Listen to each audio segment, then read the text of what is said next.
D'ici, au nord du Sénégal, le 15 juillet, le pays va rouvrir ses frontières aux touristes. L'occasion de découvrir le magnifique parc du Djoudj, un site exceptionnel inscrit au patrimoine de l'UNESCO. C'est le paradis des oiseaux, des flamants roses, des hérons et bien sûr l'emblème de la réserve, le pélican. Reportage au milieu des aigrettes et des martins pêcheurs. Marie Demarque, Anne Barrier et Soufiane Yassine.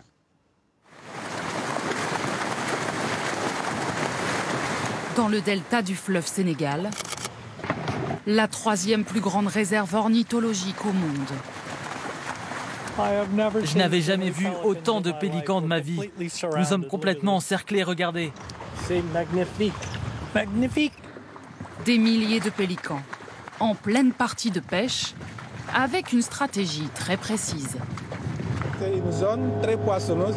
Et comme vous le voyez, ils essayent de rabattre le poisson vers les zones moins profondes pour les capturer facilement.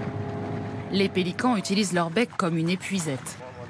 Ils avalent le poisson avant de retourner au nid pour nourrir leurs petits. Chaque année, plus d'1 million d'oiseaux migrateurs traversent le continent africain pour venir au parc du Djoudj. Une réserve protégée qui leur permet de se reproduire en toute sécurité. On connaissait le delta du Rhône, la Camargue, le Marcanterre, mais là c'est beaucoup plus grand, quoi. Et on voit beaucoup plus d'oiseaux. Le site héberge plus de 300 espèces différentes. Mais depuis quelques années, certains oiseaux ont quasiment disparu. Ils ne trouvent plus assez de nourriture à cause d'un roseau qui se propage le long des rives, le Tifa.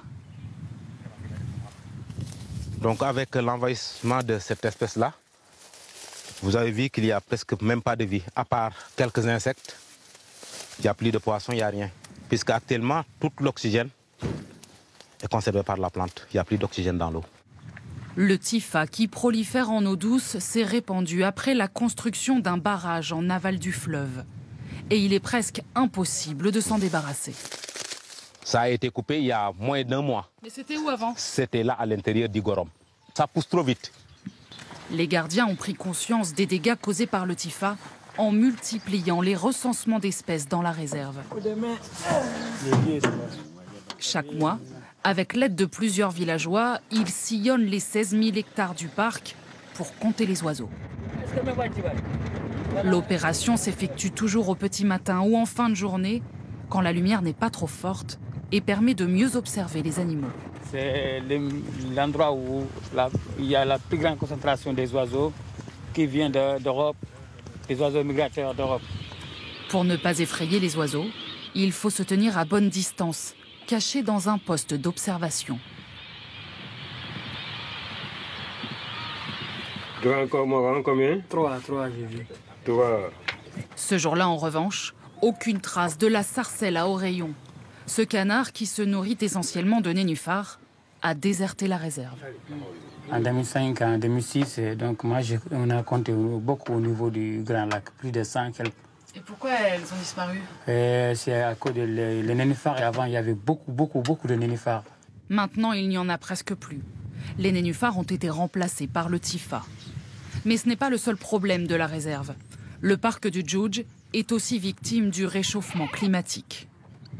En ce moment-là, il faisait un peu froid au niveau de la région de Saint-Louis. Mais vous avez vu maintenant, on est presque à 40 degrés. Avec la sécheresse, l'eau s'évapore et provoque la salinisation des sols. Vous avez vu, ça c'est du sel.